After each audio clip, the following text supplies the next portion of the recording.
The world's 5 biggest companies all rely on number 6, TSMC, a company headquartered in Taiwan. So how did an island that's smaller than Tassie build a $2 trillion empire? Semiconductors are one of the most vital things in the world. The electronics come from Taiwan. It's extraordinary what chip technology can achieve. TSMC, I gave them no money. Great company. Most powerful in the world. This is the inside of an iPhone, and in it is the world's most important technology, this little guy, microchips. They're small, but definitely mighty. Let's take a closer look, much closer. Because inside are some clues as to why no other country has really been able to crack it. We work with TSMC to manufacture the chips that help power our products all over the world.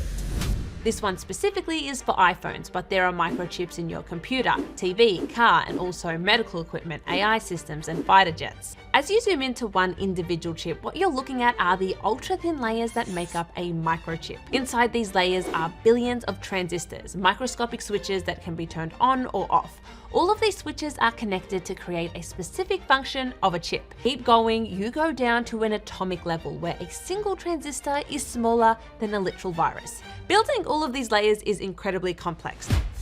And if you can imagine, even a tiny speck of dust is way bigger than thousands and thousands of transistors. So if you have some impurities in your process, then that means that wafer or that section of the wafer can't be used. So they need to be made in some of the most cleanest clean rooms in the world. The US and China will tell you, microchips are one of the hardest things to manufacture. Both superpowers are locked in a growing chip race, trying to catch up with one country in particular. Taiwan, a tiny island off the coast of southeastern China where over half of the world's chips and more than 90% of the most advanced ones are made. So how did Taiwan get so far ahead? To answer that, you have to go back to the 1950s when it was the US dominating the industry. At the time, tech companies were trying to do everything themselves, designing chips, developing the technology to make them, and manufacturing them. These are actually some of the chips that were coming out of the US at the time. That's how things were done until a man named Morris Chang came along. He was working at a US tech company, Texas Instruments, as a mechanical engineer. He thought about chips in a different way. Instead of every company trying to design and manufacture chips themselves, what if one company focused purely on making them? Texas Instruments didn't take him up on the idea, but Taiwan did, and they went all in. The Taiwanese government backed Chang to build a company that would specialize purely in manufacturing chips. They invested heavily, bringing in money from both the state and private investors.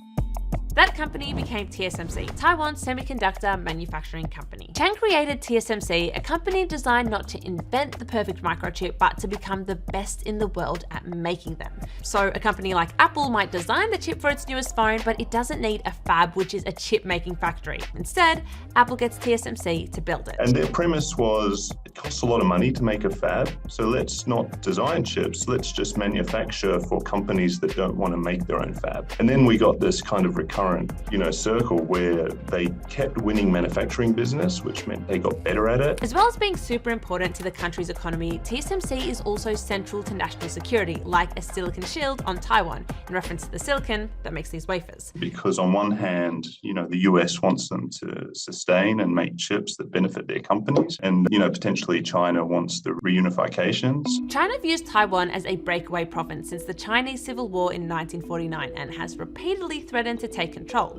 So while some experts say the risk that China could end up controlling the world's most advanced chips gives countries like the US a powerful incentive to protect Taiwan, others say having such a valuable resource in the island puts them at risk. That's a key reason why the US has encouraged TSMC to open a plant on American soil to spread the risk. Meanwhile, China is pouring millions to the industry to create its own advanced chips, but it hasn't caught up. Since microchips were created, their capabilities have doubled every year. As TSMC got a head start in the race, it stayed firmly out in front. TSMC is by far the furthest ahead in terms of what they can do. So they have the lead in terms of process technology. So they're doing, the most advanced chips at the highest volume. Today, TSMC makes the world's most advanced chips, the kind powering AI systems and the next generation of tech that superpowers want.